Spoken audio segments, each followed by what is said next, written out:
Hello everyone, my self Jayesh. स्वागत है made search की एक और नई क्लास के अंदर। आज हम पढ़ने जा रहे हैं allergic. Let's start our first topic, first slide, that is allergic rhinitis. क्या होता है allergic rhinitis? Also known as hay fever, जिसको हम क्या कहते हैं, हे फीवर भी कहते हैं। बहुत इंपॉर्टेंट लाइन है। देन इसमें लिख रखा है, this type of rhinitis occur due to sensitivity to any specific allergen. यानी किसी भी पर्टिकुलर स्पेसिफिक एलर्जन के प्रति अगर कोई सेंसिटिविटी शो करती है बॉडी स्किन के ऊपर, then this is known as rhinitis. Not on skin, sorry, on body, that is known as. क्या होता है इसका मतलब? Allergic rhinitis is a group of symptoms which are occur in a person's breathe in some time that allergy to him such as pollen, mold, dust, animal dander, etc. Rhinitis का मतलब normal तरीके से मैं बताऊं तो sinus जो होते हैं हमारे, साइनस के अंदर सूजन आ जाती है, वो होती है साइनोसाइटिस। और अगर किसी डस्ट की वजह से राइनोरिया यानी कि जो नाक में ईचिंग होना या फिर है ना कोल्ड जैसा लगना, बट वो कोल्ड नहीं है, किसी एलर्जी के थ्रू आपको वो जो सिम्टम्स आ रहे हैं, एकदम आंखें सूख जाती हैं, लाल हो जाती है, तो that condition is consider as allergic rhinitis. और इसके अंदर क्या दे रखा है, किस किस की वजह से होती है? सबसे पहले दे रखा है पोलन। पोलन का मतलब क्या होता है? हमारे जो फ्लावर्स उगते हैं या फिर जो फ्लावर्स पौधे के अंदर हमने देखे हैं, उसके ऊपर छोटे छोटे जो पोर्स टाइप होते हैं, उसको हम फ्लावर कहते हैं। फॉर एग्जाम्पल, मान लो ये हमारा एक फ्लावर है,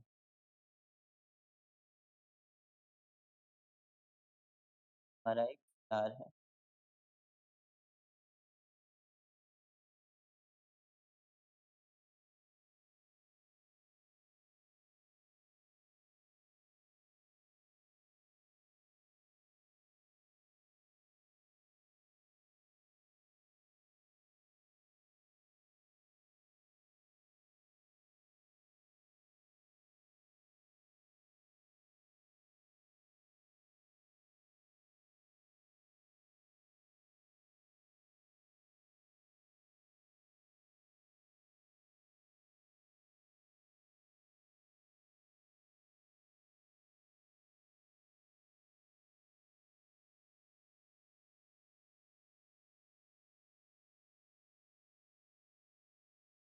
तो मान लिया ये हमारा एक फ्लावर है,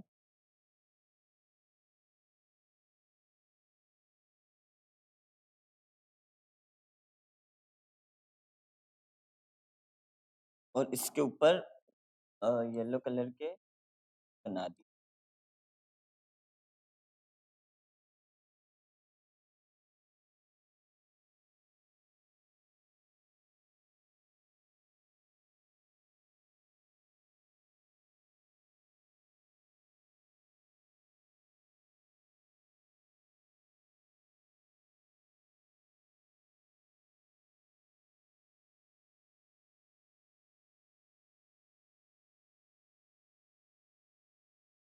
तो इस प्रकार से जो ये हमारा फ्लावर है, इसके ऊपर आप देख येलो कलर के जो dot dot, that is known as pollen, है ना।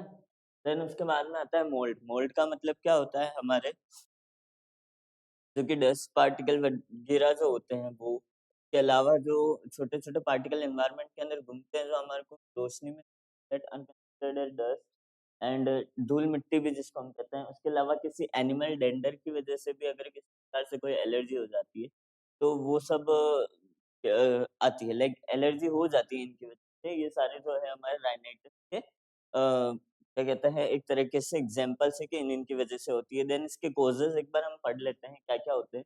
वही है हमारे causes. The problem occur due to sensitivity of any specific allergen. ये दिए गए इनमें से किसी भी एलर्जन के कारण से जो है वो होती है।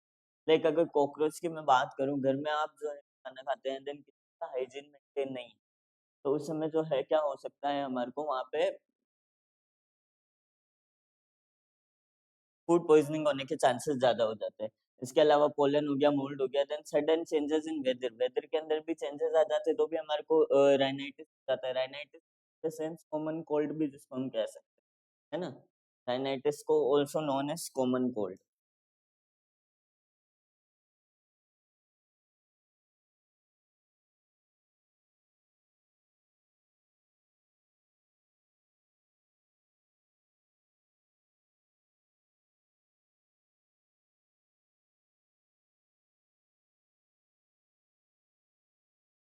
This is known as common cold, ठीक है, इसको हम क्या कहते हैं, कॉमन कोल्ड भी कहते हैं।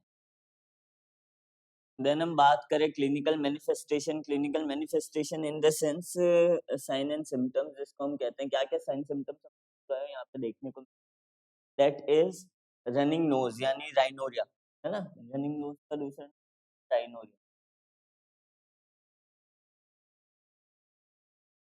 क्या होता है, स्नीजिंग, जो छींके वगैरह चलती हैं। नेजल कंजेशन का मतलब होता है ऐसा लगता है जैसे नाक बंद है हमारा, कहते हैं हमारा नाक बंद हो रहा है, तो that is considered as nasal congestion. Headache होना तो स्वाभाविक सी बात है, क्योंकि हमारे जो साइनसेस होते हैं फेस के ऊपर, जितने साइनसेस प्रेजेंट है, इधर इट्स ऑन नेजल केविटी, इधर इट्स ऑन आवर जो फेशियल बोन्स है उनके ऊपर, तो इनके ऊपर क्या होता है, इनका काम होता है साइनसेस का कि जो हमारा फेस है उसका भार हमारी बॉडी पे ना, क्योंकि हेड अपने आप में ही एक बहुत जो स्कल जो है अपने आप में बहुत भारी जो बोन है वो है, इतनी सारी बोन से मिलके बनी होती है, तो इसका जो साइनसेस है वो क्या करती है, सर को हल्का रखती है, लाइक हमारे को पता ही नहीं चलता कि हमने इतना बड़ा जो हेड है अपन ने होल्ड करके रख रखा, बॉडी ने ये होल्ड करके रखा, है ना, तो ये चीज है। तो वो चीज है, अगर मटका रख दो तो उसका वजन जैसा रहता है वैसा सर का वजन तो इस पे कंधों पे नहीं रहता, क्योंकि साइनसेस जो होते हैं वो क्या करते हैं, उसको फ्री रहने का काम करते हैं, दूसरा उसको हल्का बनाए रखते हैं, ठीक है। देन उसके बाद में मैं बात करूँ हमारी किसकी, कि भाई जो साइनसेस हैं, अगर वही फूल जाएंगे तो ऑब्वियस सी बात है यहाँ पे सर भारी भारी लगेगा, दैट्स वाई यहाँ पे क्या हो जाएंगे। देन उसके बाद में क्योंकि साइनसेस खुल जाते हैं, के अलावा फटीग और रेस्टलेस, फटीग का मतलब हमारे को पता है थकान होना, रेस्टलेसनेस का भी मतलब वही है कि आप सही से रेस्ट नहीं कर पा रहे। इसके अलावा वाटरी आइज, आंख में से पानी गिरता है। देन इसके बाद में पफीनेस आ जाती है आइज के नीचे। सोर थ्रोट का मतलब होता है कि आपका जो गला है वो भी भारी हो जाता है, बोलने में दिक्कत आती है, बोलते हो तो आपको पेन सेंसेशन फील होता है, वो सब चीजें। Then the problem with the smell, smell लेने में आपको आपको स्मेल नहीं आएगी। देन इसके बाद में इचिंग, इचिंग का मतलब होता है खुजाल चलना, है ना। देन डायग्नोसिस की बात करते हैं, एलर्जी टेस्ट करा सकते हो आप, एलर्जन पर्टिकुलर एलर्जन जो है उनके टेस्ट करा सकते हो। ब्लड सेल काउंट जो है वो आप करवा सकते हो, तो उसके थ्रू भी आपको पता चल जाएगा कि लाइक किसी पर्टिकुलर एलर्जन की वजह से है, या फिर है ना ब्लड में किसी इन्फेक्शन के कारण है, या फिर जो एलर्जी हुई है उसके थ्रू अगर ब्लड के अंदर अगर हमारे को कुछ मिल जाते हैं ऐसे पार्टिकल जो कि डिटेक्ट कर देते हैं कि पर्टिकुलर इसको इस प्रकार की कोई एलर्जी है, तो वो सही चीज आती है। देन इसके बाद में मैं बात करूँ मेडिकल ट्रीटमेंट की, तो क्या क्या मेडिकल ट्रीटमेंट होते हैं हमारे। सबसे पहले आप नेज़ल कंजेशन के लिए क्या दे सकते हो, डीकंजेस्टेंट दे सकते हो, जिसमें क्या आ जाती है हमारे सूडोएफिडेफ्रिन आती है, एफिडेरिन आती है, देन दूसरी आती है एंटीहिस्टामिन दे सकते हो। ये जो हिस्टामिन रिस्पॉन्स है उसको ब्लॉक कर देती है एंटीहिस्टामिन। एग्जाम्पल के लिए सिट्रिजिन हाइड्रोक्लोराइड हो गई, सिट्रिजिन हम सबको पता है एलर्जी होती है तो हम लेते हैं, छोटी सी जो वो दवाई आती है। क्लोरोफेनेमाइन होती है, मैलेट हम कहते हैं, एज़ेटाइडिन होती है, डाइफेनाइहाइड्रोमाइन होती है, ये सारे जो एग्जांपल किसके हैं हमारे एंटीहिस्टामिन्स के हैं। देन नेज़ल कॉर्टिकोस्टेरॉइड्स होती हैं जिसमें हम बेक्लोमिथासोन और फ्लूटिकासोन जो है वो देते हैं। देन उसके बाद में आ जाता है हमारे नर्सिंग मैनेजमेंट। नर्सिंग मैनेजमेंट सबसे पहले जो है हमारे को ये देखना है कि पेशेंट जो है वो सफ़र किससे कर रहा है। तो usually the patient suffering from the allergic is treated in the outpatient department and there is no need to hospitalize them। Common cold है, सर्दी जुकाम है, तो उसको एडमिट करने का तो कोई इतना खास वजह है नहीं, ठीक है, तो उसको हम क्या कर देंगे, इसके अंदर हम क्या कर देंगे, उसको ओपीडी यानी आउट पेशेंट जो डिपार्टमेंट है वहां पे इसको ट्रीट कर देंगे। वही चीजें करेंगे, सबसे पहले वाइटल साइन चेक करने हैं। ये जो दो चीजें हैं ये वाला तो आपको हर एक में कॉमन नर्सिंग मैनेजमेंट, हाँ, मोस्ट प्रायोरिटी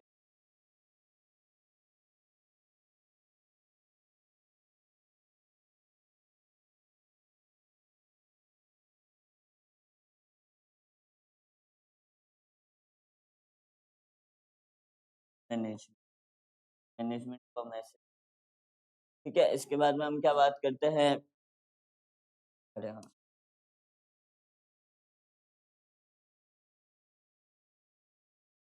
देन उसके बाद में मैं बात करूँ, encourage the patient to take the medicine such as antihistamine, nasal decongestant, corticosteroid etc on time and regularly as prescribe by doctor. जितनी डोज और जितना ड्यूरेशन तक आपको एक डॉक्टर ने फिजिशियन ने जो है प्रिस्क्राइब की है दवाई, आपको वो इनकरेज करना है कि पेशेंट वो चीज़ टाइम टू टाइम ले कि भाई आप घर जाइए, लीजिए, करिए। अगर इन पेशेंट होता तो वो हमारी रिस्पॉन्सिबिलिटी होती, तो मेक श्योर करते हैं हम कि प्रिस्क्राइब जो प्रिस्क्रिप्शन है वो है ना जो पेशेंट अच्छे से ले रहा है। देन इसके बाद में आ जाता है हमारे encourage the patient to take the liquids in sufficient amount of prevention of dehydration. यानी कि encourage the patient to take the liquid, यानी पेशेंट को जो है वो क्या कहो कि आप लिक्विड डाइट लीजिए, ताकि क्या हो जाए उसका डिहाइड्रेशन प्रिवेंट रहे, कि आपको डिहाइड्रेशन ना हो। क्योंकि आपका हेडेक हो रहा है तो ऑब्वियस सी बात है, ऑक्सीजन जो है बहुत ज़्यादा हमारा ब्रेन भी कंज्यूम कर रहा है उस जगह। तो पहले ही एक तो ऑक्सीजन की कमी हो रही है, फिर है जो वो हमारा ब्रेन कंज्यूम कर रहा है, वाइटल ऑर्गन्स कंज्यूम कर रहे हैं।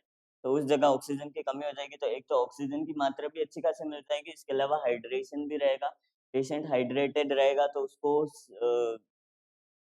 साइन सिम्पटम्स जो है वो ज़्यादा सीवियर नहीं होंगे। देन उसके बाद में दे रखा है nasal drop is prescribed to the patient, then demonstrate the instillation method. यानी कि अगर है ना जो नेज़ल ड्रॉप दिए तो आपको इंस्टिलेशन जो मेथड होता है जो कि हमने फंडामेंटल में पढ़ा था उसके थ्रू आपको पेशेंट को नेज़ल ड्रॉप देनी है।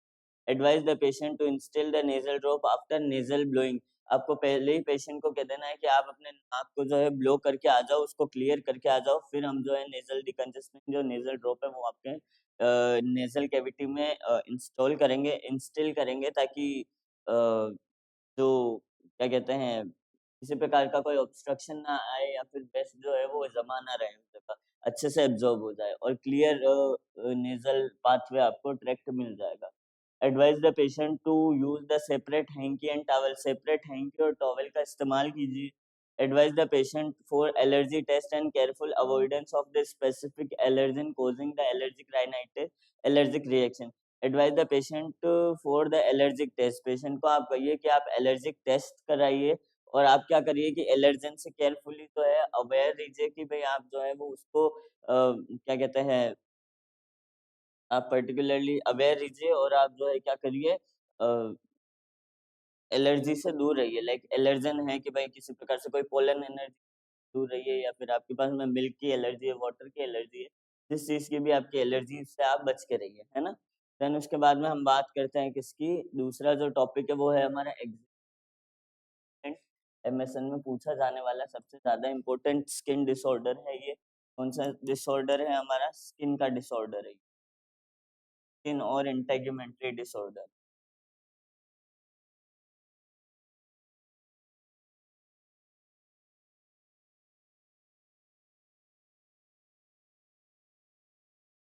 में क्या आ जाता है हमारे, एक्जिमा इज द एक्यूट और chronic inflammatory disease of superficial skin. Superficial जो हमारी स्किन है उसके ऊपर होने वाला एक क्रोनिक या फिर एक्यूट जो इन्फ्लेमेटरी डिजीज है, जिसके अंदर क्या आता है, characterised by the itching formation small macules. यानी कि स्मॉल जो छोटे छोटे जो मैक्यूल्स है या फिर जो छोटे छोटे दाने वगैरह वहाँ पे बन जाते हैं, उसका उसके थ्रू होता है। इसके अलावा वहाँ पे इचिंग होती है, पेप्यूल अपीयरेंस होता है, पेप्यूल भी एक तरह से फोड़े फुंसी होती है, वो जो है वो हो जाती है। इसके साथ ही साथ क्या होता है, वहाँ पे आपको स्किन के ऊपर क्या देखने को मिलता है, रेडनेस देखने को वहाँ पे आपको मिलती है। ये चीज़ हमारी एक्जिमा होती है। 2 तरीके के एक्जिमा को क्लासिफाइड किया है हमने किसके रूप में, एक्सोजीनियस और एंडोजीनियस, 5 तरीके से बाँट रखा है। एक्सोजीनियस में आता है एक तो इरिटेंट एक्जिमा, दूसरा जो आता है एलर्जिक कॉन्टैक्ट एक्जिमा। इसके अलावा एंडोजीनियस में बात करें तो हमारा एक्टोपिक होता है, सेबोरिक होता है, न्यूमोरल होता है, स्टेटिस होता है और पोम्फोलिक्स एक्जिमा होता है ना? देन उसके बाद में हम सबसे पहले बात करते हैं किसकी, इरिटेंट एक्जिमा की। इरिटेंट एक्जिमा जो है वो क्या होता है हमारे, irritant eczema, this can be occur due to the contact with due to contact with some specific irritants such as chemical dyes, cosmetics etc. यानी कि क्या होता है हमारे इरिटेंट एक्जिमा की, the contact with the specific and irritant, यानी specific जो किसी इरिटेंट, चाहे वो कोई केमिकल हुआ, चाहे वो आपने हेयर डाई हुई या फिर किसी प्रकार का कोई कलर हुआ, इधर इट्स एनी कॉस्मेटिक, किसी कॉस्मेटिक की वजह से आपका जो है ये चीजें हुई हैं, तो वो इरिटेंट एक्जिमा के अंदर आती है। यानी आप इन तीनों में से या फिर इनमें से किसी प्रोडक्ट के कांटेक्ट में आए हो, है ना?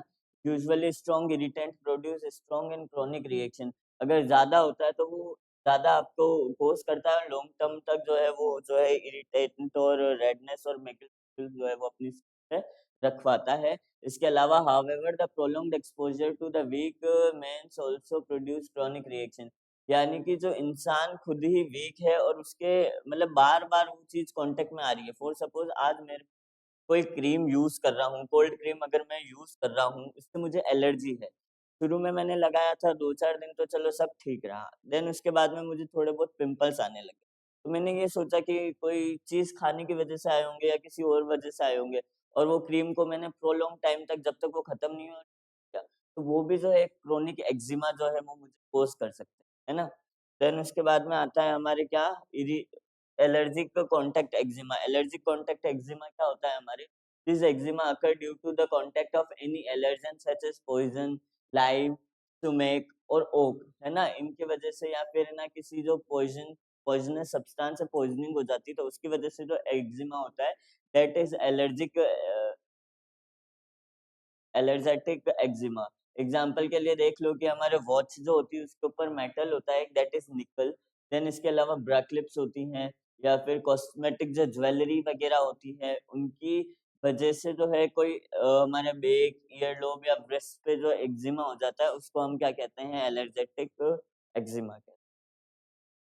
देन आता है हमारे एक्टोपिक एक्जिमा या फिर एक्टोपिक डर्मेटाइटिस। सारे एक्जिमा भी एक साथ आ सकते हैं और अलग से ये पूरा एक टॉपिक भी पूछ सकता है 2 नंबर में, और डेफिनेशन ऑफ एक्टोपिक डर्मेटाइटिस क्या होता है ना, तो ये भी इम्पोर्टेंट है।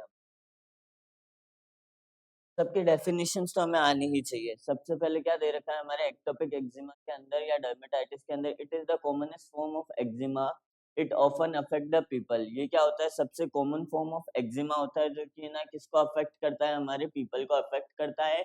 Having defect to the skin barrier, यानी having defect to the skin barrier का मतलब क्या दे रखा है? Commonest form of eczema and it often affect the people. ये जो होता है क्या होता है? सबसे ज्यादा कॉमनेस्ट फॉर्म और पीपल को अफेक्ट करता है। Having defect on skin barrier, skin जो बैरियर होते हैं उसके डिफेक्ट के कारण भी ये चीजें हो सकती हैं। या फिर अगर किसी को अस्थमा हुआ है या एक्जिमा हुआ है तो पहले अगर किसी की फैमिली हिस्ट्री है या फिर तो उसके जेनेटिकल कंसिडरेशन के थ्रू भी हम इसको देख सकते हैं। Having asthma and hay fever या फिर अस्थमा होने के कारण जो राइनाइटिस है उसके कारण भी ये चीजें हो सकती है। एक्टोपिक का मतलब क्या होता है? एक्टोपिक का मतलब होता है स्किन के अलावा किधर, यानी एक्टोपिक का अपना मतलब होता है जो पर्टिकुलर ओरिजिन है ना जहाँ पे उसको होना है उसकी जगह कहीं और हो जाता है, तो उसको हम कहते हैं एक्टोपिक। सेम चीज जैसे प्रेगनेंसी होती है यूट्रस के अंदर, अब वो यूट्रस की जगह फेलोपियन ट्यूब के एम्पुला पार्ट में हो गई, इंटेस्टिशियल पार्ट में हो गई, that is ectopic pregnancy. Same ऐसे स्किन के सुपरफिशियल स्किन पे होना चाहिए और उसकी जगह किधर और हो गया, तो that is considered as ectopic dermatitis. तो the scratching of the skin can cause and it becomes the red and rough and a minute cracks on it and ooze the serum which is derived from the crust। यानी कि क्या होता है in case अगर चलो मैं बात करूं कि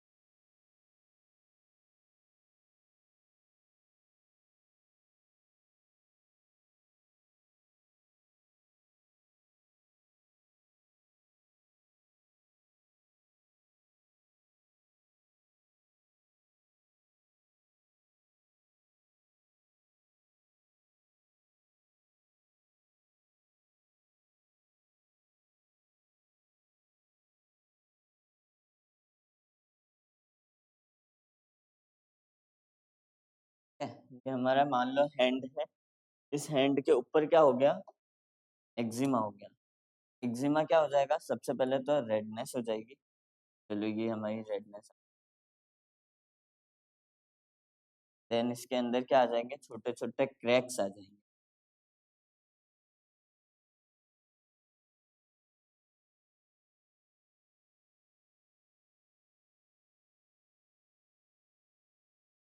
ये क्रैक्स आ गए और क्रैक्स आने के बाद में Ojing of blood from it, यानी कि इसके जो क्रैक्स आए हैं इसके जो जगह खुली है यहाँ से ओजिंग हो, जो ब्लड है वो चल रहा है।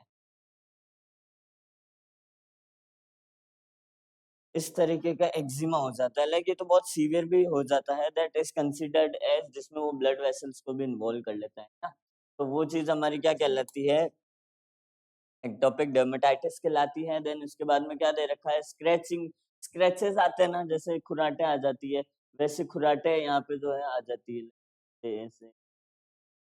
तो इस प्रकार से जो है स्क्रैचेस आ जाते हैं। इसके अलावा क्या हो जाता है, रेड हो जाता है, रफ हो जाता है, माइन्यूट क्रैक्स आ जाते हैं जिसके अंदर से सीरम ooze करता है। ooze करने का मतलब है वो बाहर निकलता है ढह के। और this type of eczema usually begins during the infancy and the childhood, although it may occur due at any age, यानी किसी भी एज के अंदर हो सकता है, लेकिन ये जो है वो किसके अंदर होता है, एक्जिमा जाता है चाइल्डहुड और इन्फेंसी के अंदर। ये चीजें हमने भी देखी कि सर्दियों के अंदर जो है हमारे को क्या होता है कि एकदम हाथ वगैरह पे अगर आप क्लियर नहीं रखते हो, मस्त उसको मॉइस्ट नहीं रखते हो, ड्राई रखते हो, तो वो एक समय ऐसा था कि सूख जाती, स्किन एकदम रेड हो जाती, रूखी सूखी हो जाती। That is ectopic dermatitis, sorry. Seborrhoeic के अंदर क्या आ जाता है, excessive secretion from the sebaceous gland. Sebaceous gland से बहुत सारा जो है सिक्रेशन होता है, that is considered as this type of eczema known as seborrhoeic eczema. Then बाद में आता है न्यूमरल एक्जिमा।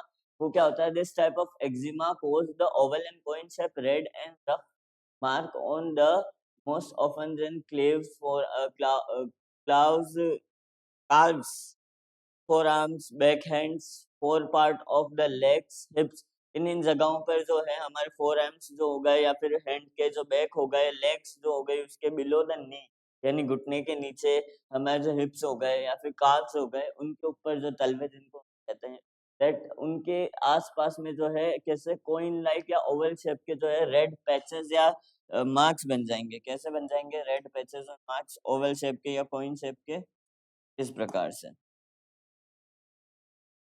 इतने बड़े नहीं होते लेकिन हमारे को दिखना भी चाहिए, इसलिए मैं थोड़े इसको बड़े बना रहा हूँ। इस प्रकार से जो है आपको वहाँ पे जो है क्या कहते हैं, कॉइन्स दिखने को मिलते हैं। वैसे तो छोटे ही होते हैं ना, वो इस शेप के आ जाते हैं। देन उसके बाद में आता है हमारे exposure to the metal such as nickel, nickel from watch जो आप घड़ियां पहनते हो। देन इसके अलावा केमिकल जिसमें सबसे पहले आ जाता है हमारा फॉर्मल्डिहाइड। फॉर्मल्डिहाइड जो होता है उनके अंदर भी आपको ये सही चीजें देखने को। देन उसके बाद में मैं बात करूँ स्टैटिस एक्जिमा। स्टैटिस एक्जिमा क्या होता है, this type of eczema usually occurs in the lower leg due to venous insufficiency. Venous insufficiency के कारण जो है इस प्रकार का एक्जिमा, स्टैटिस एक्जिमा जो है वो कहते हैं, यानी कि हमारे ये जो है एक्जिमा खत्म हो। आज हम बात करते हैं प्रभु इंस्टीट्यूट जो है वो 12th पास जो बच्चे हैं उनके लिए नर्सिंग में करियर बनाने के लिए गोल्डन अपॉर्चुनिटी लाया है, that is ANM and GN. और मेन चीज ये है कि आपको इसमें नर्सिंग करने के लिए बायोलॉजी का होना, ठीक है। आपको ऐसा नहीं है कि स्ट्रीम आपकी बायोलॉजी होगी तो ही होगी, इधर you are from arts also तो भी आप वो कर सकते हो, है ना।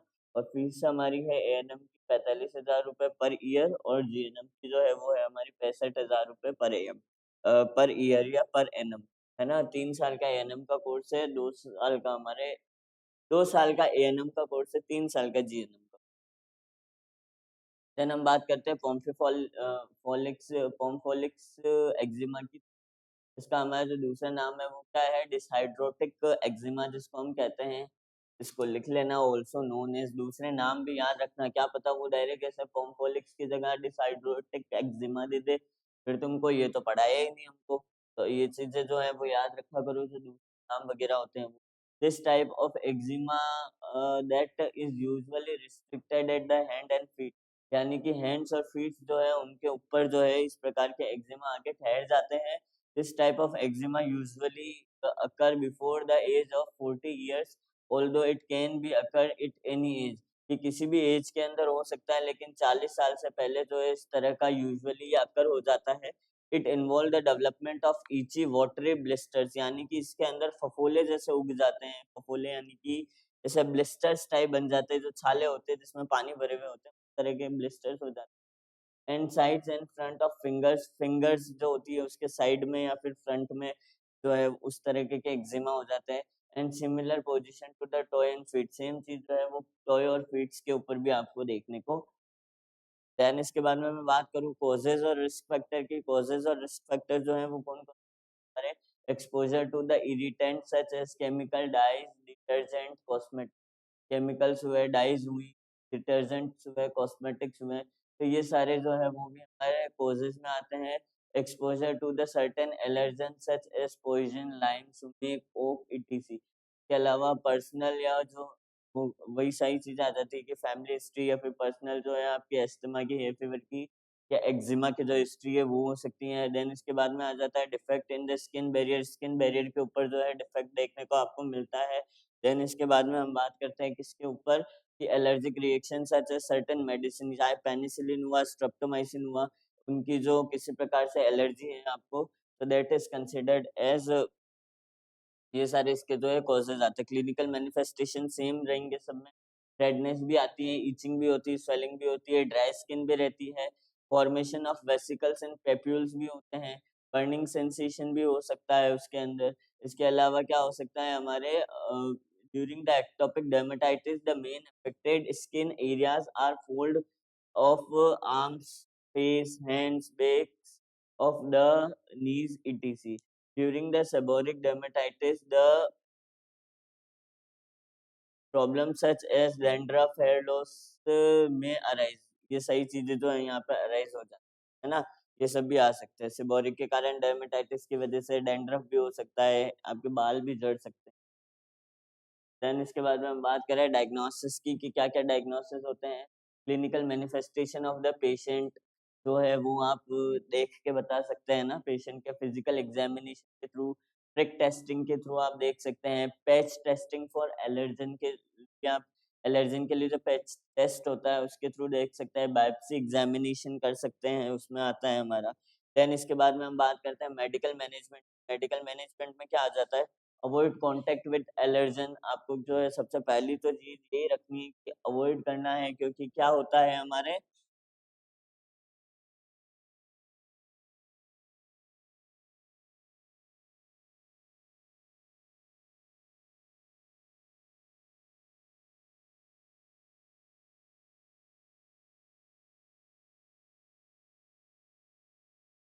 Precautions is better than cure.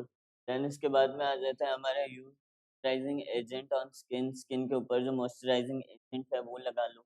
इसके बाद में आ जाता है हमारे corticosteroid such as hydrocortisone, betamethasone, topical immunosuppressant such as pimecrolimus, procalciferous, antihistamines such as levocetirizine, antibiotics such as ciprofloxacin। ये सारी चीजें जो है वो भी हमारे किसके अंदर आ जाती हैं, मेडिकल मैनेजमेंट में आ जाती हैं। देन नर्सिंग मैनेजमेंट की बात करूँ तो assessment of vital science, general health status of patient, और इसके अलावा हमारे सीवियरिटी ऑफ क्लिनिकल मैनिफेस्टेशन। सबसे पहले तो वो की वही चीज़ है, असेसमेंट के अंदर आपको क्या vital science, general health status देखने हैं। देन इसके अलावा आ जाता है assess the severity of clinical manifestation, कितने सीवियर है, रेडनेस कितनी है, इचिंग कितनी है, स्वेलिंग कितनी है, फॉर्मेशन ऑफ वेसिकल और पेप्यूल्स कितने ज़्यादा मात्रा में है, कितने कम मात्रा में, वो अमाउंट जो है आपको उसके अंदर जो है क्या होना चाहिए देखना है। देन आपको क्या देखना है उस पेशेंट के अंदर की collection of formation of regarding personal and family history. आपको डाटा कलेक्ट करना है कि क्या ना उसका जो हिस्ट्री ऑफ अस्थमा तो नहीं है, फीवर, एक्जिमा तो नहीं है, वो की वही चीजें आ रही है। Ask the patient for his family member regarding the allergic to the substance, यानी कि सब्सटेंस के ऊपर किसी प्रकार से कोई एलर्जी होगी तो आप उसका पता करिए, फैमिली मेंबर्स में तो नहीं है किसी, वो जेनेटिकल कंसीडरेशन देखना है आपको यहाँ पे। इसके अलावा आप ऐसे भी लिख सकते हो assess the genetical consideration, investigate the genetical consideration लिखो, investigate the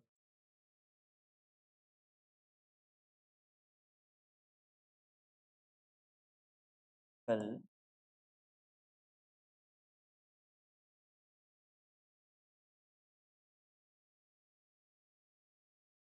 this is known as what, हमारा फैमिली हिस्ट्री या डाटा कलेक्शन ना, ये बता देंगे। देन इसके बाद में हमारे को क्या लिखना है, देन इसके बाद में आ जाता है हमारे क्या, ask the patient for family history, ये हो गया।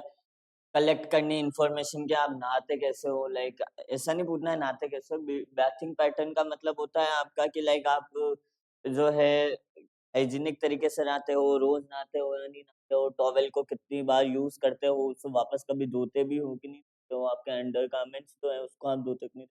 बिकॉज़ उनके थ्रू भी जो है अनहाइजीनिक रहेगा पेशेंट, तो ऑब्वियस सी बात है उसको स्किन की एलर्जी तो होगी होगी। देन इसके अलावा स्किन के ऊपर आप मॉइस्चराइज़र कौन-सा यूज़ करते हो, इधर वो आपके लिए मतलब आपकी स्किन मान लो ड्राई है और आप जो है किसी ड्राई स्किन से कॉन्ट्राइंडिकेटेड वाला ही मॉइस्चराइज़र यूज़ कर रहे हो, या अगर आपकी ऑयली स्किन है देन आप जो है जो ऑयली स्किन वालों को रिस्ट्रिक्ट है कि भई आप ऑयली स्किन है तो आप ये यूज़, लेकिन आप वही यूज़ कर रहे हो तो ऑब्वियस सी बात है उस समय भी आपको स्किन पे एलर्जी देखने को मिलेगी। इसके अलावा आप उसके एंग्ज़ायटी लेवल को असेस करो, उसका नॉलेज कितना है रिगार्डिंग टू द डिज़ीज़ उसके ऊपर देखो, फैमिली मेंबर का रिस्पॉन्स देखो। तीसरी जो डिज़ीज़ है हमारी क्या आ जाती है, serum sickness, also known as type 3 immune complex mediated hypersensitivity, क्योंकि हमने अभी मेडिकल सर्जिकल के हाइपर सेंसिटिविटी क्लास है उसमें भी पढ़ी थी कि एबनॉर्मल रिएक्शन होता है, सेम हमारी एलर्जी जैसे होती हैं, delay allergic response which appear exposure of antibiotic या एंटीसीरम। किसी प्रकार से आप एंटीसीरम ले रहे हो या फिर एंटीबायोटिक ले रहे हो तो उसके थ्रू जो है वो क्या हो जाती है, उसके एक्सपोजर के कारण जो है ये वाली जो है आपको एलर्जी देखने को मिलती है। The patient's immune system recognise the protein in the antiserum, यानी कि पेशेंट की जो प्रोटीन है उसके एंटी सीरम पे आपको ये पेशेंट की इम्यून सिस्टम रिकॉग्नाइज करती है, यानी कि patient's immune system recognise the protein in anti serum. Anti serum में जो प्रोटीन है वो कौन रिकॉग्नाइज करता है, पेशेंट की जो इम्यून सिस्टम है वो रिकॉग्नाइज करता है।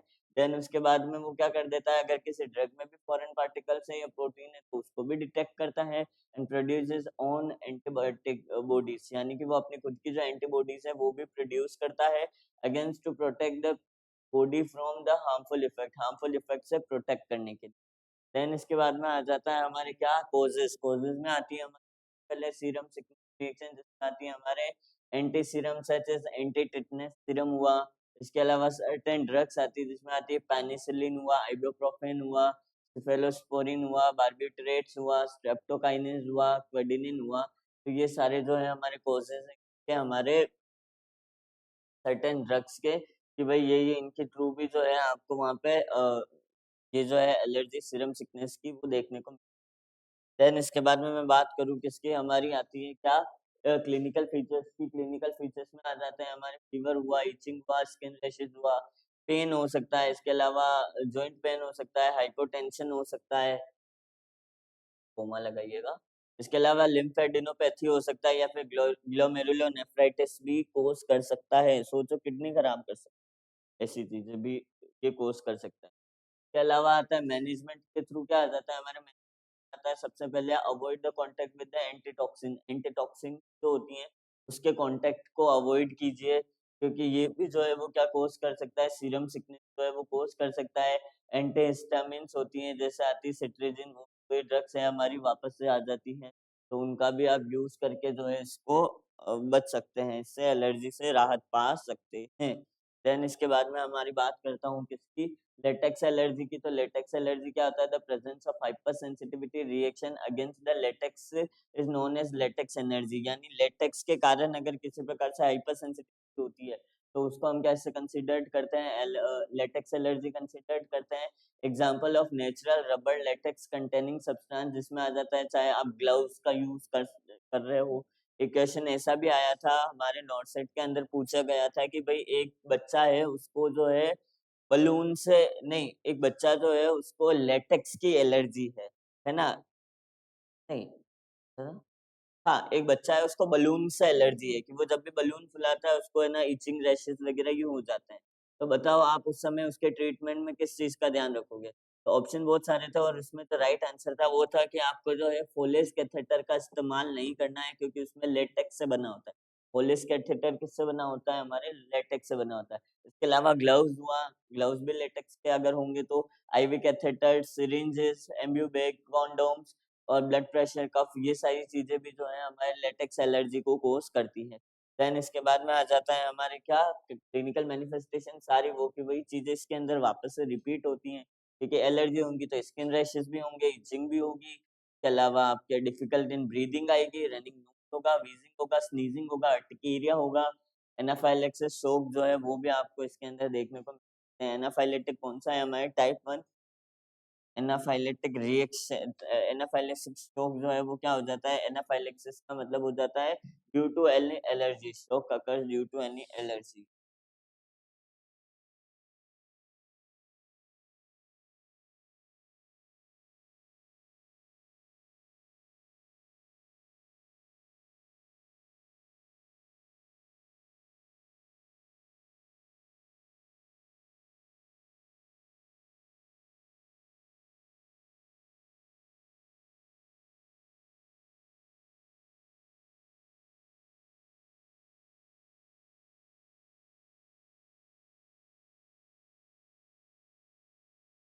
ये चीज आप लिख लीजिएगा अपनी।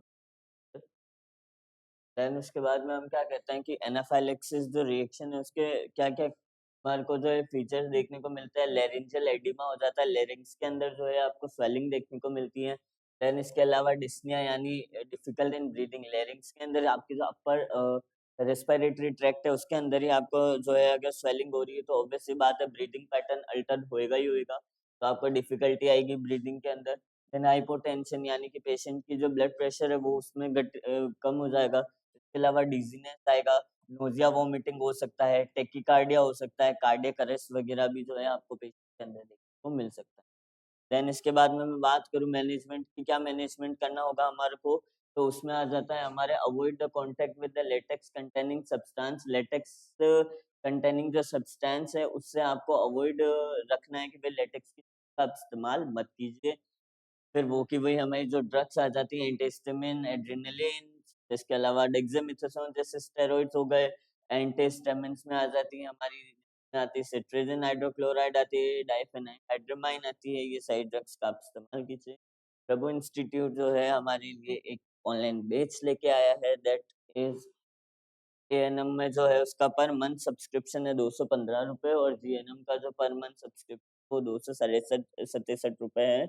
इसके अंदर आपको ऐसा बेनिफिट भी ये रहता है कि एग्जाम टाइम में जब आपकी प्रिपरेशन लीव होती है और आपको किसी प्रकार से कोई कंफ्यूजन हो तो आप कहाँ से टीचर से कांटेक्ट करके पूछेंगे, तो ऑनलाइन बेस में आपको सारे रिकॉर्डेड क्लासेस वीडियो लेक्चर्स आपको मिल जाएंगे जिसके थ्रू अपने डाउट्स आप क्लियर कर सकते हो। आप जो है अपनी तैयारी कर सकते हो with the max minimum amount, like बहुत मिनिमम अमाउंट के ऊपर आपको ये जो है वो दिख। देन इसके बाद में बात करते हैं नर्सिंग मैनेजमेंट की। नर्सिंग मैनेजमेंट क्या क्या हो सकता है, टेम्परेचर हुआ, पल्स हुआ, रेस्पिरेशन हुआ, ब्लड प्रेशर हुआ, ये सारे आपको मेजर करने हैं। वाइटल साइंस, ये वाली लाइन आपको सबसे पहले हर एक नर्सिंग में assess vitals. Then general health status आपको मेंटेन करना है, ये भी आप लिख सकते हैं। ये हर एक में करते ही करते हैं, ये तो नॉर्मल चीज है।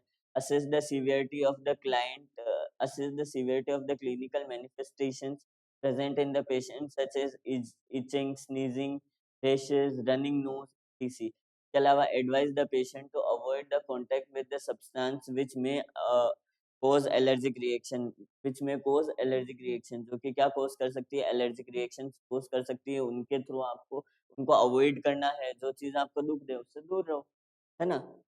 Etching, sneezing, skin rashes, running nose, इन सब के थ्रू भी आपको बचना है। देन इसके बाद में मैं बात करूँ क्या एडमिनिस्ट्रेट करनी है मेडिसिन जो आपको प्रिस्क्राइब कर रखी है आपके पर्टिकुलर प्यारे प्यारे फिजिशियंस ने, वो आप कर सकते हो। देन इसके अलावा एडमिनिस्ट्रेट द 5 रूल, ये पांचों रूल तो आप रट लो, ये भी सदाबहार है, यूनिवर्सल याद रखना है ना ये, और यूनिवर्सल नर्सिंग मैनेजमेंट तो अच्छे से लिख लो। 4-5 जैसे वाइटल साइन हुए, है नहीं वहाँ, ये मैं ऐसे बोल रहा हूँ यूनिवर्स, आप लिख सकते हो ना हर एक में, तो ऐसा मत कहना सर आपने तो कहा था यूनिवर्स, मेडिसिन की जरूरत ही नहीं पड़ेगी तो वहाँ पे भी आप यू कर सकते हो। लेकिन हाँ, जहाँ जहाँ मेडिसिन की जरूरत नहीं है, जरूरत है, तो हम वहाँ पे भी जो है ये चीज को कर सकते हैं। देन इसके बाद में हमारे पास क्या दे रखा है, reassure the patient and provide the psychological support to the patient, ये सही चीजें भी जो है हम कर सकते हैं, है ना। होप आपको ये क्लास समझ में आई होगी। हाँ, बहुत इम्पोर्टेंट है, इस सब में जो है 3 चीज़ें इम्पोर्टेंट है, दैट सबसे पहले जो है हमारा एक्जिमा, उसके अंदर भी फिर दूसरा एक्टोपिक जो डर्मेटाइटिस है वो हमारे लिए बहुत ज़्यादा ज़रूरी है, और सबका जो नर्सिंग मैनेजमेंट है, कुछ नहीं आता है ना, मेड सर्च के अंदर आपको क्या करना है, सबसे पहले तो सारी डिज़ीज़ पता होनी चाहिए कौन से सिस्टम की है। देन इसके बाद में आपको पता होना चाहिए कि आपने जो पढ़ी है उसकी डेफिनिशन क्या है। एक तो उसके डेफिनेशन कोर्स आपको सिमिलर मिल जाएँगे। आप अगर आपको पता है कि भाई कोई रेस्पिरेटरी की दिक्कत है, तो उसमें आपको रेस्पिरेशन लेने में दिक्कत आएगी, डिस्निया वगैरह, ब्रीथिंग पैटर्न एरर, ये सब आप कर सकते हो। नॉलेज डेफिशिएंसी, एंग्जायटी, फ़ियर, ये सब आप लिख सकते हो, है ना? ये क्लिनिकल मैनिफेस्टेशन और उसका नर्सिंग मैनेजमेंट आप लिख सकते हो। 2-3 में एक बार आप अच्छे से एक पेज पे कॉमनली लिख लें। एक क्लास हम ऐसी भी लेंगे जिसके अंदर शायद नर्सिंग मैनेजमेंट की पूरी क्लास होगी, कैसे मेड सर्च का पेपर अटेम्प्ट करना है बीएससी नर्सिंग वालों को। वो भी हम एक बार बात करेंगे। जीएनएम और जो एएनएम है उसको कैसे करना है वो भी हम एक बार बात करेंगे। होप आपको ये क्लास समझ में आई। Thank you.